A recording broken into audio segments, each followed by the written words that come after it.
बुद्ध का एक शिष्य उनका उपदेश सुनकर भिक्षु हो गया। वह एक दिन नगर में भिक्षा मांगने गया।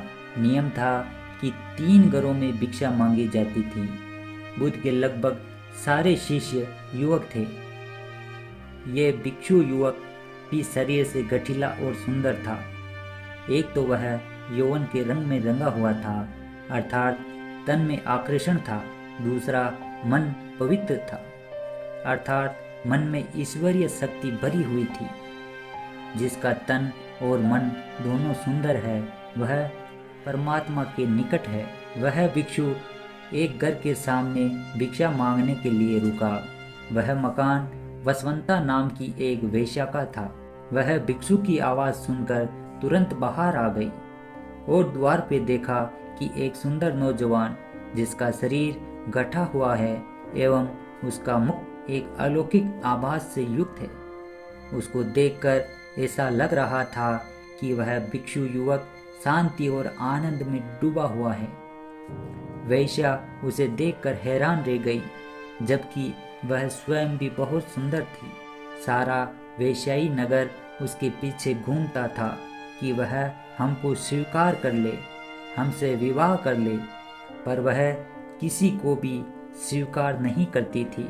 उस बलिष्ठ और सुंदर नौजवान भिक्षु को देखते ही वसवंता उसे अपना दिल दे बैठी। उसने भिक्षु से कहा, घर के भीतर आओ, तनिक बैठो। भिक्षु ने इनकार कर दिया। देवी, मैं अभी नहीं आ सकता हूँ। वेश्या ने कहा, भिक्षु कभी इनकार नहीं करते, कोई बुलाए तो जाना चाहिए। मेरे भवन के भीतर आओ। हे भिक्षु, अगर भीतर आओगे तो कुछ न कुछ तो पाओगे ही। भिक्षु ने कहा, अगर कुछ देना है तो द्वार पर ही दे दो। उस वेश्या का दिल और दिमाग उस व्यक्ति के आकर्षण में बिल्कुल डूब चुका था। उसको कुछ सुनाई ही नहीं पड़ रहा था।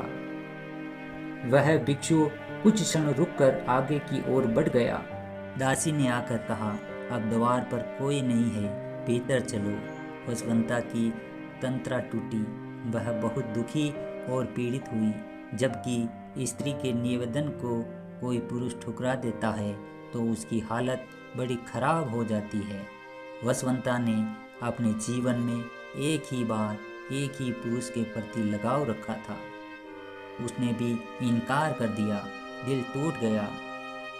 उसने नाच बंद कर दिया, गाना बंद कर दिया। जो दिन भर मुस्कुराती थी और लोगों का मनोरंजन करती थी, वह सुंदरी वसवंता बिल्कुल मौन हो गई। भवन के द्वार सबके लिए बंद हो गए। वह किसी से भी नहीं मिलती थी। कहीं लोगों के निमंत्रण आते थे, आओ हमारे उत्सव में खुशियाँ बिखेर दो, किंतु वह इनकार कर देती थी। एकांत को उसने अपने जीवन का साथी बना लिया। दासी अच्छा अच्छा भोजन बनाती थी, पर उसकी भूख और प्यास को वह भिक्षु मानो सदा के लिए लह गया हो। वसवंता को रात दिन वह भिक्षु की याद आती थी। वह बहुत कमजोर हो गई और बीमार रहने लगी। कहते हैं कि चिंता चिता से बड़ी होती है। चिता एक बार जलाती है और चिंता सदैव जलाती रहती है।